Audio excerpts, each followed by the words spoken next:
and gentlemen, following on from our tour of Claas's UK HQ at Saxon, which, like we've seen in that episode, has seen a huge amount of development. Now, in this little episode, we're going to try out the test track, because last time I was here, this test track was not here. There was little bits of it. So again, we've got our guide back, Patrick. So Patrick, we'll kick off. So, ready to go. Right, so we're no clutch, just popping forward. Away you go. On, what are we on? An Arion 660. 660, so she is our flagship machine for our 600 series. So pretty much for us at Claas now, the bread and butter machine that we would see quite a lot of volume out of nowadays. Right. For kind of our broad range of customers that we're dealing with, for sure. So this is turning into a popular model, this 660. Definitely. We've seen the kind of the growth of the sort of the CVT, Cmatic end of things moving down the horsepower segment. Yeah. And it's really touched now this kind of 180 to 200 horsepower segment. Right, so it's taken off in that power bracket. It has indeed, right. Yeah. And the CVT that is in this is your own, this is Claas's own CVT, I believe. It is indeed, yeah. So in our Arion 5 and 600 series, our CVT Cmatic is made in our factory in Paderborn in Germany. And that is completely designed by ourselves, built by ourselves, developed by ourselves, and then we put it on our own machines. And then, as you mentioned a while ago, it's also sold to a couple of different colours on the market as well. Well, you got to get the money back, haven't you? Yeah, exactly. Let them test it out as well, which is always good. For sure. Good to get the data back. Iron the creases out. And yeah, just talk us through your Cmatic, because it is a little bit different to everybody else's CVT, because you get some CVTs which are very mechanically led, such as CNHs, which is 4 mechanical ranges, and you got your hydro element in between, so it's got quite a lot of mechanical efficiency, if you believe what they say.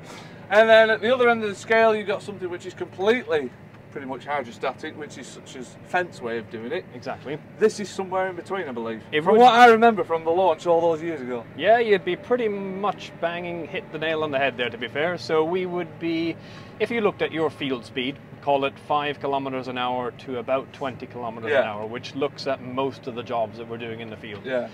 Our Cmatic boxes in our 600s and 500s average 60% mechanical power. Right. The other 40 is hydraulic. Okay. So as you say, it's kind of in between, not all hydraulic and not all mechanical, but a bit of a balance between both. Right. And there's a certain sort of crossover point in the speed range. Yeah, so it's not exactly 60% all speeds, but that's your average. And she will hold herself. That is our powered zero. Where if we are at a set of traffic lights. It's brilliant. That's it. And no pedals, no accelerator pedal. Now, what you've also got working for you there as well, James, is another relatively new feature we've only had in the last couple of years. Right. It's what we call auto stretch brake. Okay, right. So from you sitting in the seat, all you need to worry about is whether it's turned on or whether it's turned off. Yeah. There's no settings, no adjustments in the background. But what it's doing here when we're coming down this hill, we've got a 15, 20, 30 ton trailer pushing us down the hill. That's right, yeah. She's going to be automatically applying the air brakes on the trailer for Right, you. So you've got that stretch, as you call that stretch there. So the trailer's just holding you back a bit rather than it coming past you. Trying to push you down the hill, exactly. Yeah, so that works for you in a couple of different scenarios. So like you just saw there, when we're coming down the hill, you take your foot off the throttle pedal, she's helping you to slow down. Yeah.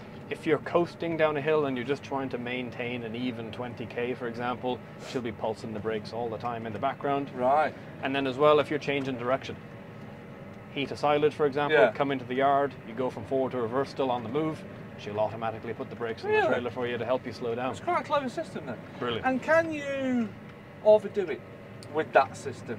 Will it get to a point, say, hang on, I've been holding you back too long now? Because I've seen that on other tractors, on other brands. I guess the key thing about it is our auto stretch brake system is not designed to stop you. No. It's only designed you to stop over speeding. Yeah. So it's quite subtle.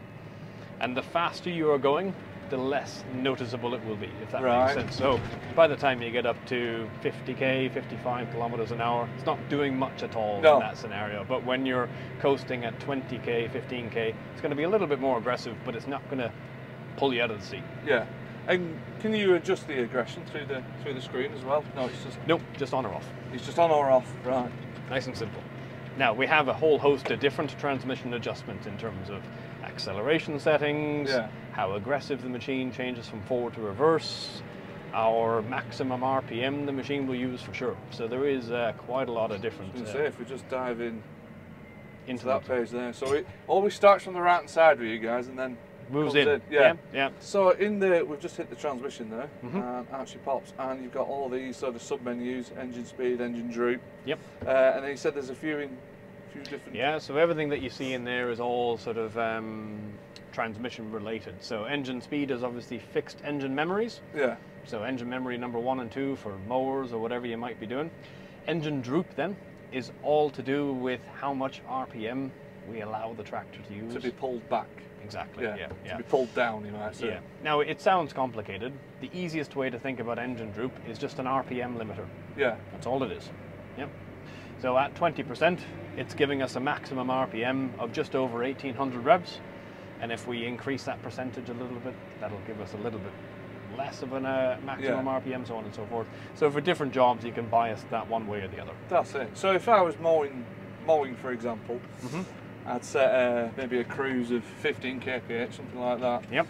And let's say you got this sort of automatic limit almost that if it starts pulling the tractor's engine down, it won't actually slow down until it hits that little limit there. So you could set it 10% to pull down. Yep. So until it reaches, I don't know, 900 PTO RPM, and then it starts backing it off. So you can actually see, if you scroll down on that menu there, you'll see... this one? Yeah, you've got a fixed engine speed mode down there, and you can see it's set to 5% at the moment. Right.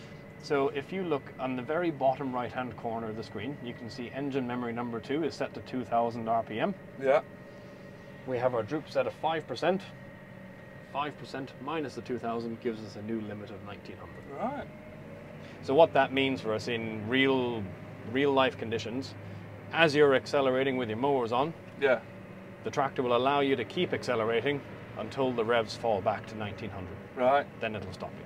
So in your transmission settings, then there are your different drive modes. So at the moment you're in auto mode. Yeah. So nice simple acceleration. Just leave it to on the pedal, leave her to it, no complexity.